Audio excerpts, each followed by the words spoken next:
So It's not going to work. And plus, you bringing know, in all these old knockouts and right. just jobbing out to her, it's stupid. Well, I mean, she's going over clean on all these, former knockouts. It's supposed to make her look better. It really doesn't, especially when nobody knows who Roxy Laveau is. Um, and that's you know, just being honest about it, folks. Another thing I wanted to talk about that happened on Impact this week. They announced that I didn't even know that the pay-per-view is this Sunday, Victory Road. Yeah. So, of course, we'll do our Victory Road predictions and review before and after the show. You can tune into the following contest before and after. And I think it's pretty predictable pay-per-view, I think. We'll go over that in our preview show, and we'll give all of our predictions for that. The main event was just a horrible idea. Tag team action. It was a handicap match, basically, though. Yeah. Mr. Anderson took out Sting before the match. Right. So you just had Rob Van Dam versus Jeff Hardy and Mr. Anderson. So it was... And they basically turned on each other. Like we were saying, look at all these rejects in the ring right now. Yeah, hey, no, that's all it is. You took my drugs. No, you took my drugs. Yeah, no. Just a bunch of pill sharers in there.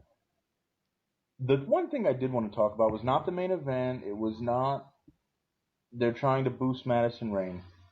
Two things I wanted to talk about. Number one, I really like Generation Me, and they were able to make Jesse Neal look good. So I think they're great workers, and they have that ability to make other people look good. They worked 90% of that match, and the other guys just had to show up. And another thing that I want to mention is the street fight with AJ Styles and I guess Ric Flair in his corner. It was supposed to be a 2-on-1, but it really wasn't. It was supposed to be AJ and Flair.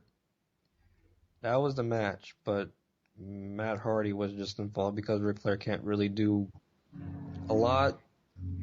He can just do what he does. Right. If you know what Ric Flair does, that's all he does. I'm sorry, I just said AJ Styles with Flair in his corner. I meant Matt Hardy. That's my bad. But what I wanted to talk about in this match, Matt Hardy is in really good shape right now. And of course, AJ Styles at one time was rated probably one of the top 5 wrestlers in the world a few years ago back. Why couldn't we have them, instead of a street fight, go in an actual match and have a real contest? Why did we have to have a street fight where they strip down Ric Flair and Ric Flair turns into the Red Joker? Why couldn't we just let these two guys work? They've had some matches before. They've never really went over clean, but I mean... Well, it's funny you mention that because now they've signed Matt Hardy versus AJ Styles for Victory Road.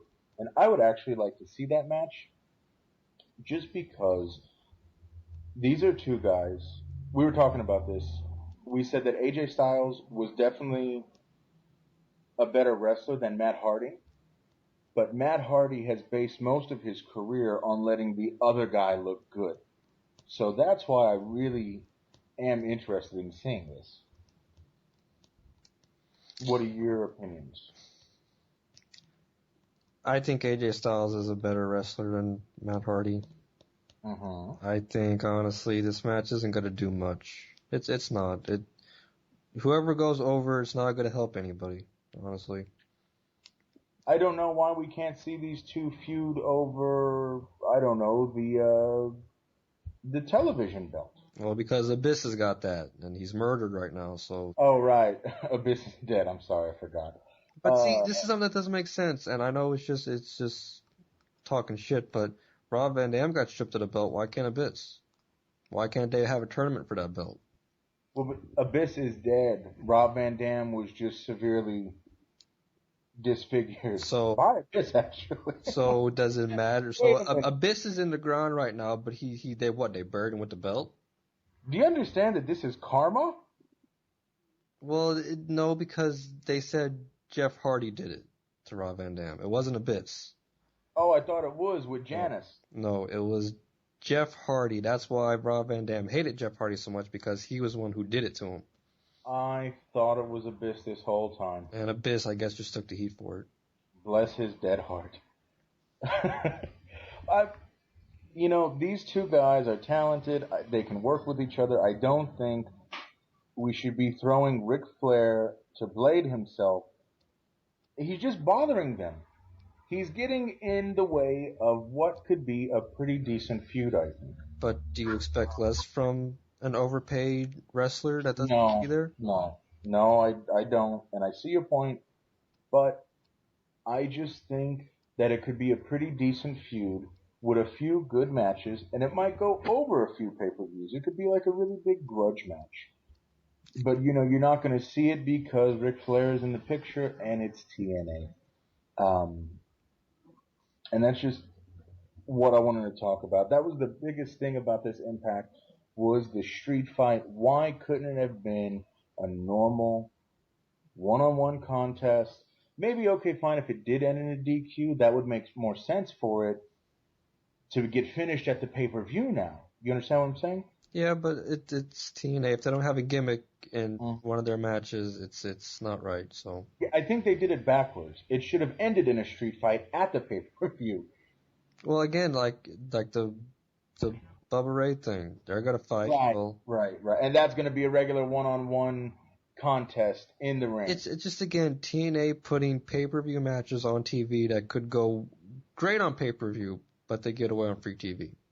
Why? Because the only thing that matters to TNA is the ratings. Their pay-per-views, they don't give a shit about. This pay-per-view that's coming up, Victory Road, it's a pass. No one's gonna watch it because why? They didn't hype it. They didn't do shit for it. And Absolutely nothing. believe it or not, we still like this Impact. Yeah, I liked it. It was the best Impact I've seen in I don't know how long. Why? Yeah, no, Because I did like it. there wasn't a lot of Jeff Jarrett on it. That was good. Mm-hmm. It had some wrestling for what it was. I liked it the match with Generation Me and Ink Inc. That was probably the best match. I really like Generation Me, the Young Bucks. I mean, for this, I'll let this one pass for sure. It was a good go home pay per view. I mean, Impact show definitely before the pay per view. Again, you can tune in this weekend. We'll have a preview and prediction show and review show before and after Victory Road on pay-per-view. You've got the following contest. We'll see you this weekend.